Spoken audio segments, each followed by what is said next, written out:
Ron Howard's story is often remembered through a soft glow of nostalgia, as if his life were stitched entirely from warmth, laughter, and uninterrupted success.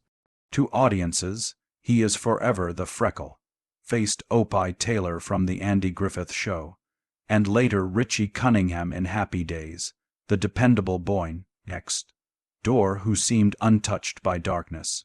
Yet behind that carefully preserved image lies a far more complex human journey, shaped by expectation, pressure, and a childhood lived in the full glare of professional sets.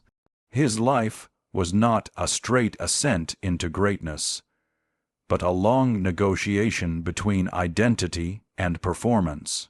The world saw ease, while he experienced structure, responsibility, and emotional compression at a very young age.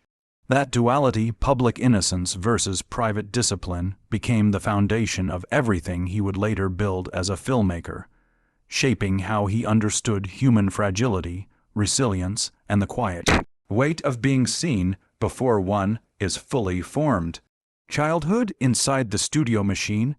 Ron Howard's earliest years unfolded not in the softness of playgrounds, but within the controlled environment of television production. Born into a family already embedded in acting, he moved through sets, trailers, and temporary homes as if they were normal extensions of childhood. His parents, working actors themselves, navigated unstable careers, and their son absorbed that instability as routine. Schooling happened in small studio classrooms, often interrupted by filming schedules, crew movements, and the constant hum of production life. Instead of quiet continuity, his environment was shaped by fragmentation, moments of learning squeezed between takes. Even rest existed on a schedule. While this world was not openly harsh, it left little room for emotional spontaneity. Childhood, in the traditional sense, was constantly negotiated around professional demands. What emerged was a child learning discipline earlier than discovery, structure earlier than freedom, and awareness earlier than innocence could fully settle. The making of Opie and the loss of ordinary growth. When the Andy Griffith Show introduced Ron Howard as Opie Taylor, audiences embraced him instantly as a symbol of pure, uncomplicated childhood. Yet that very role began to blur the line between performance and identity. While millions saw charm and ease, Howard experienced repetition, expectation, and the subtle pressure of being consistently right, on cue. The character became larger than the child, and public recognition began to shape how he was perceived beyond the set. This early fame created a strange contradiction: admiration without anonymity, affection without normalcy. He could not simply grow out of the role, because the role grew into his public identity. As a result, every audition and opportunity outside that image carried the weight of comparison. The boy who was once free to explore became defined by what he had already successfully embodied, narrowing the creative space in which he could evolve. The quiet burden of early fame in childhood does not arrive with warning. It settles gradually, altering expectations before awareness can fully form. For Ron Howard, the attention surrounding Opie brought admiration, but also a subtle confinement.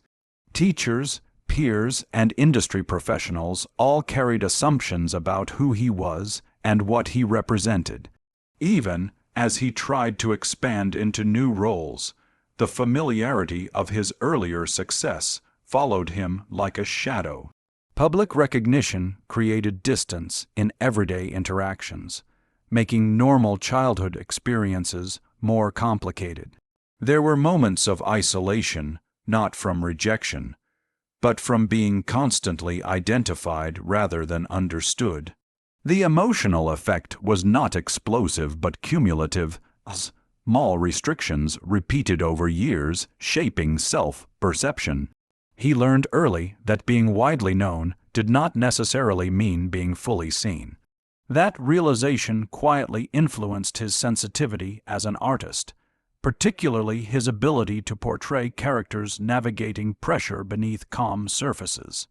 Adolescence, expectations, and the strain of continuity as Howard transitioned into adolescence, the industry's expectations did not soften, they tightened. He was no longer just a child actor, but a recognizable figure whose continuity mattered to producers and audiences alike. Opportunities outside his established image often came filtered through hesitation or limitation, reinforcing the sense that reinvention would be difficult.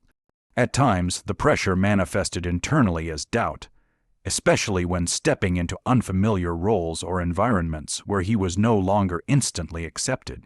While he continued working steadily, the emotional experience was shaped by awareness of scrutiny. Adolescence, already a complex period of identity formation, became layered with professional responsibility. Yet, within that tension, he began observing filmmaking itself more closely, not just acting within it, but understanding its structure. That curiosity would quietly lay the groundwork for his eventual transition behind the camera, where control over storytelling offered a new form of freedom. The first steps toward filmmaking Howard's move toward directing did not begin as a dramatic departure, but as a gradual shift in attention. Spending years in front of cameras allowed him to understand not only performance, but also pacing, framing, and emotional rhythm. He watched directors interpret scripts, guide actors, and shape entire environments from behind the lens. Over time, curiosity replaced limitation.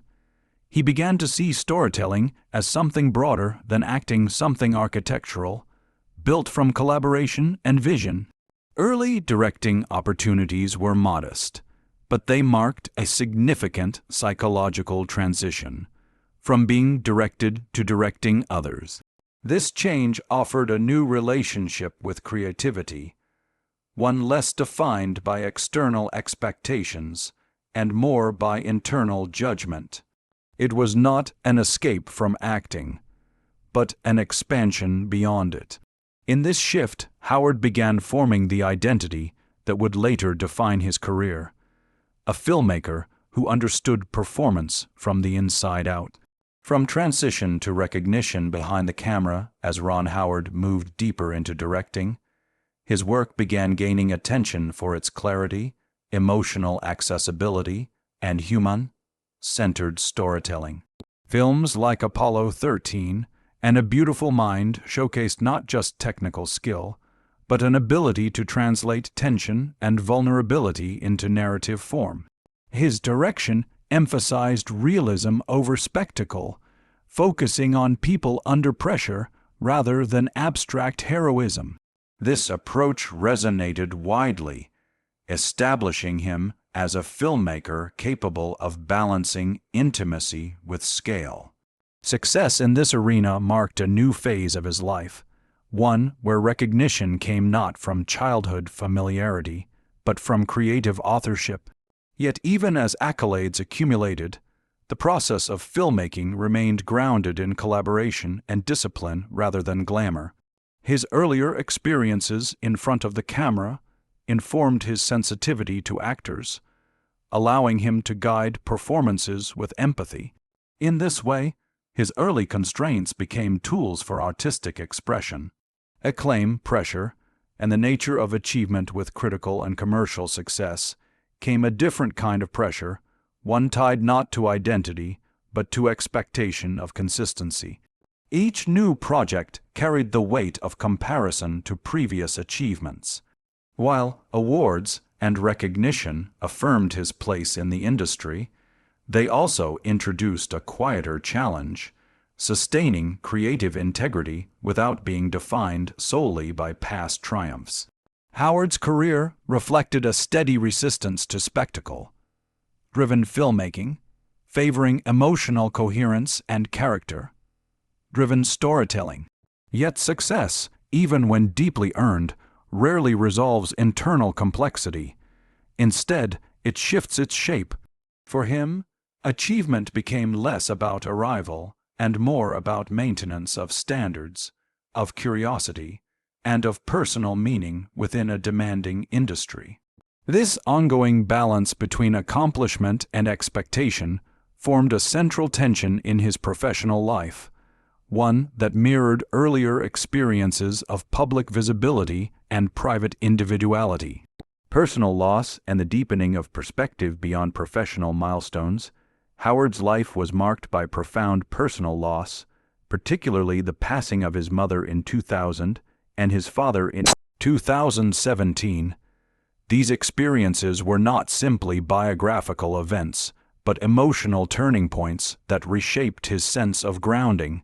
His parents had been central figures in his life, both personally and professionally, offering guidance through the unstable rhythms of the entertainment world. Their absence created a space that no success could fill. In the quiet aftermath of grief, his understanding of storytelling deepened, becoming more attuned to absence, memory, and emotional continuity. Loss did not interrupt his work, but it influenced its tone. Subtle shifts toward themes of resilience, connection, and endurance. These experiences reinforced a truth that would quietly echo through his career, that human stories are often defined less by victory than by the capacity to continue after change. Stability, wealth, and a life rebuilt in later years, Ron Howard's financial success allowed him to build a life defined by stability rather than uncertainty. His homes, including a large estate in Connecticut and residences in Los Angeles and New York, reflect a sense of grounded permanence. Yet they are not symbols of excess so much as environments shaped by privacy and function. His lifestyle avoids ostentation, focusing instead on comfort, family, and creative space. Collectibles and possessions in his life tend to reflect personal history rather than status. This measured approach to wealth suggests a perspective shaped by early exposure to instability, an understanding that security is meaningful only when it supports, rather than replaces, purpose. In this stage of life, comfort is not an escape from struggle but a structure built from it, allowing space for reflection, work, and continuity without the turbulence that once defined his surroundings, family, legacy, and quiet contribution. Howard's family life remains one of the most consistent anchors in his story. His marriage to Cheryl Howard and his role as a father to 4 children, including filmmaker Bryce Dallas Howard, reflect a generational continuation of creative engagement. Beyond family, his contributions extend into philanthropy, supporting education, healthcare, and opportunities for young filmmakers. These efforts are not framed as public declarations, but as steady, ongoing commitments. The legacy he builds is not solely cinematic, but relational, rooted in the idea of enabling others to create and grow. In this sense, his life's later chapters emphasize continuity over recognition, focusing on what is sustained rather than what is celebrated. His influence extends quietly through both industry and community, reflecting a belief that impact is most meaningful when it enables others rather than centers oneself.